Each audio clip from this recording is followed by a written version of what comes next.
जीवन एक यात्रा है जिसमें कभी सुख के फूल खिलते हैं तो कभी दुख की आंधियां चलती है। हम सभी कभी न कभी ऐसी परिस्थितियों का सामना करते हैं जब मन निराशा से भर जाता है, टेंशन और अवसाद हमें घेर लेते हैं। समय में हमें लगता है कि आगे कोई रास्ता नहीं बचा, सब कुछ ठहर सा गया है। लेकिन सत्य यह है कि जीवन कभी नहीं रुकता और कठिनाइयों के बाद हमेशा उजाला आता है। अवसाद और टेंशन से बाहर निकलने का सबसे प्रभावी तरीका है स्वयं को समझना, अपने मन को संभालना और सकारात्मकता की ओर बढ़ना। आपको बताएगा ये वीडियो कि कैसे आप खुद को इस कठिन दौर से बाहर निकाल सकते हैं और अपनी खोई हुई ऊर्जा को पुनः प्राप्त कर सकते हैं। जीवन की इन मुश्किल घड़ियों में आत्मशक्ति और धैर्य ही हमारे सबसे बड़े साथी होते हैं। आइए इन उपायों को अपनाएं और जीवन की नई राह पर आगे बढ़ें। दोस्तों, जीवन की कठिनाइयों में खुद को कैसे संभाल सकते हैं, इस वीडियो में मैं आपको बताना चाहती हूँ बहुत शॉर्ट में। हम सभी जीवन में कभी ना कभी टेंशन और अवसाद या डिप्रेशन का शिकार होते हैं। यह एक ऐसी स्थिति होती है जब हमें लगता है कि सब कुछ खत्म हो गया है, कोई उम्मीद बाकी ही नहीं रही।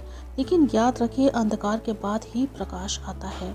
खुद को अकेला कभी मत समझिए।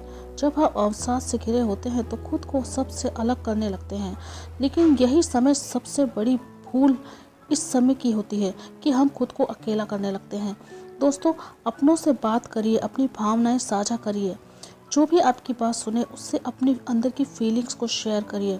मन हल्का होगा और नई राह दिखेगी। और अगर कोई आपकी बातें नहीं सुनता है तो फिर अंतिम रास्ता ईश्वर तो है ही। ईश्वर के सामने अपनी सारी भावनाओं को उड़ेल दीजिए।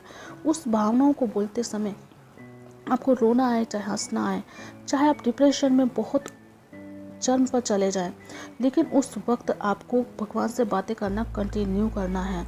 उस वक्त तक जब तक कि आपका मन खाली ना हो जाए, आप शांति से ना भर उठे। ऐसा कोई भी व्यक्ति जीवन में अगर ना हो जो व्यक्ति आपकी सारी बातों को प्यार से सुने, धीरज से सुने और आपका हौसला अफजाई करे। ऐसे वक्त में आप किसी भी अपने परिचित इंसान की जिससे आप बहुत ही प्यार करते हैं उससे भी बातें कर सकते हैं।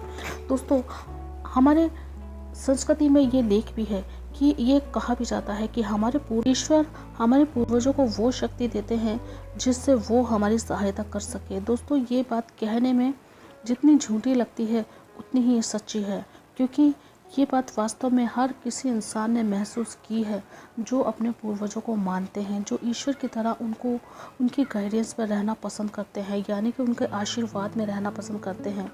हमारे कुछ संस्कृतियों में तो इनके लिए भजन कीर्तन का भी नियम बना रखा है।